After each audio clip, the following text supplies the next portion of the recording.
با نام خداوند بخشنده و مهربان و نهایت با رحم. السلام علیکم دوستان عزیز، برادران و خواهران. از همه شما خواهش در زیر نوار لایک مونید و هر کسی به کانال ما مهمان میشوید تومچه پادپیساسیا را زیر کنید و این نواری ما را با دقت تا آخر خوب گوش کنید. خداوند از همه شما راضی باشد. رزق انسان در کجا می شود؟ امروزها بین ما مردم عادت‌های گوناگون پیدا شده است. این کارها بعضاً بی‌سوادی ما را و بعضاً از دین دور شدن ما را نشان می‌دهد. خوب گوش اندازید.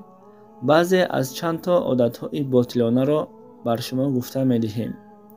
مثال، در پیاله‌ای که چای داشته باشد و در داخل یک شمع را بینند، مردم ما امروزها همین سخن را میگویند که یگان مهمان به خانه می آید. البته حتما در این باره فکرهایتان را در کامنتاریا نویسید. یا نباشد در ناخونش یگان سفیدی را بیند. این رزق همان انسان بوده است. در اصل این گونه سخنها در لولی ها یعنی در جوگی ها می شود.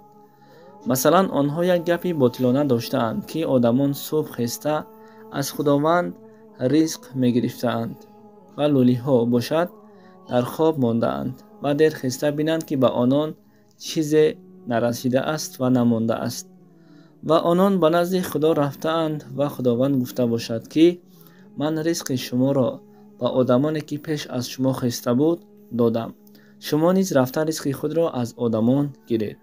استغفرالله. در اصل این گونه سخن نیست، اما لولی ها این گپ را میگویند. باز هم میگویند که استغفرالله. باز یک گپ در مردم ما هست که روز چهارشنبه لباس نشوی و روز پنجشنبه به سفر نبرو و روزهای شب سه‌شنبه و شب چهارشنبه با همسر و شوهرهایتان خواب نکنید. استغفرالله. آخر شریعت ما یگان تا از اینها را منع نکرده است. پیامبرمان محمد صلی الله علیه و سلم گفته اند که هر کسی صبح بر وقت از جایش خسته بیند که در خانه برای خوردن چیزی ندارد و رویش را جنج کند، گویا در نزد همه خداوند را غیبت کرده ایستاده است. و کسی یگان مردی بای را برای بای و منصب داشتنش حرمت و احترام کرده لگن برداری کند، از 3 قسم ایمانش یک قسمش می رود. گفتند با دقت همان شخصانی که میگویند که فردا چی می شود، چی می خورم، روزم چی می شود و همین فکرها را کرده میگردند خوب گوش اندازید.